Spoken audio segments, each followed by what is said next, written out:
essential things that you need for you to be able to perform first aid at home.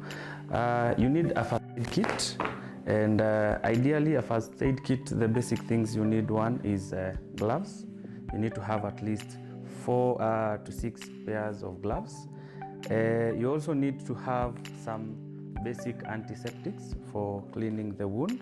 So you need some bandages, and also you need some dressings, and you also need some clean non-sterile gauze, and you also need some sterile gauze.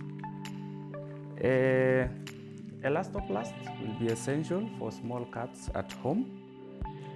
You also need protection from, you need some surgical masks, you need cotton wool, you need adhesive tape, and maybe for